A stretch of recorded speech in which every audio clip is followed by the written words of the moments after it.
这个视频主要跟大家分享草莓匍匐茎的扦插、假植，用土接匍匐茎生根，用血盘或营养波机制接匍匐茎生根的心得。自从7月底我们河南的这一场大降雨，我的农场发生了很大的变化，那些原来非常好的草莓苗也经历了一些灾难性的打击，特别是红颜到现在几乎是颗粒无收了，我全部把它们给拔掉了。就因为这个位置是最早我种红颜的地方，这一片我扔了有1000颗红颜的苗子，非常的可惜，但是没有办法，为了不让别的苗子被感染上炭疽。草莓接苗就是草莓自己走发出来的走茎或者叫匍匐茎，拿它们来接住生根。我分了4种方式。第一种方式呢是把它的匍匐茎直接扎在土里面让它生根。第二种方式呢是用这样的育苗杯或者是育苗盘，加上基质和土来接它的走茎。第3种方式是先用土接上再假植。第4种方式是扦插。哪种方式效果最好呢？经过这1个多月时间呢，我总结出来的是用这种育苗钵或者是育苗盘加上基质直接接上，这样是最好的。在这样的情况下呢，它会直接把这个根会整个发满育苗钵或者育苗盘。我们能看到这个根已经长满了，长到它的最下面了。这样的话接起来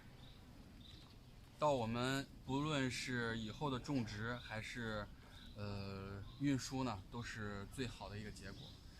那么直接把走茎接在土里面，它容错性比较高，但是它因为土壤的原因、硬度的问题、水量的问题，就它对草莓的根系生长是有害的，而且土里面会有一些地下虫害，会导致草莓的一些疾病的发生。假植就是草莓苗比较过密，或者是要在移栽之前场地不足的情况下，把它生出来根的草莓再去把它植在另外的土地里面，或者是植在另外的容器里面。这样的话它会对根系有一个损伤，另外一个要缓苗的周期比较长。最后一种就是扦插。扦插就是草莓长出来了一部分的根，但是那个根它没有长出白根和须根，它只是长出来了比较短比较粗的不定根。那么把它剪下来然后放在育苗盘里面一定的湿度和一定环境下面，让它来生根生须根。这个是我到现在为止试的最难的，成活率也是最低的。像这些苗子我就是用育苗钵用营养土来接的土里面走发出来的走茎，这样的话它直接生根生在这里面，跟土壤有一个脱离，没有地下虫害的一个情况，然后这个也不用再去移栽，这个移动起来也比较方便，因为它是带根来移栽，成活率也比较高。它的劣势就是成本相对高一些，因为你得用基质，还得用育苗钵。这些是我10天前假植的，就是在苗床上长得比较密的一些小苗子，它已经生根了，而且有一部分的须根，我就拿基质育苗盘给它们接住了，现在已经生出来了一些根。这个它的成活率在我现在这次移的大概有个70%。为了让大家看清楚，咱就抱着它死苗的危险给大家看一个它的生根的情况。能看到下面它已经长了这么多毛细根了，这也就10天的时间，长得还是比较好的，赶紧再给它放下去，这棵不会死。这些是扦插的苗子，扦插的苗子因为它几乎没有须根，吸水缓苗都比较慢，死的也比较严重。这棵就基本上以失败告终了，因为这个根沤根了，也没有须根的产生，所以它就死了。看看大一点的怎么样？这个也没有须根。这个能看到吗？长了比较小的尖儿，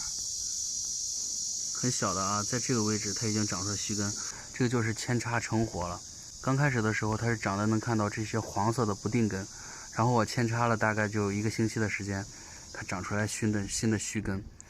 这个成活率在我这儿是不高的，因为我也是第一次来做，各方面的条件给它的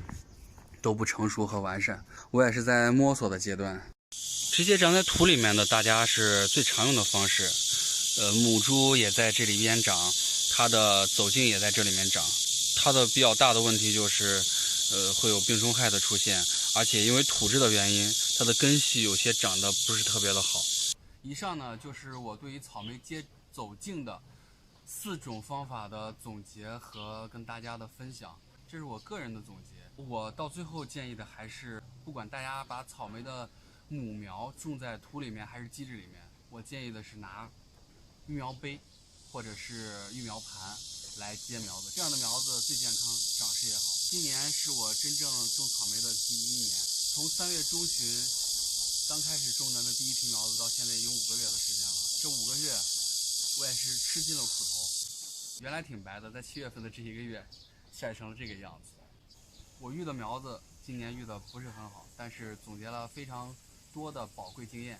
也尽量的跟大家来分享。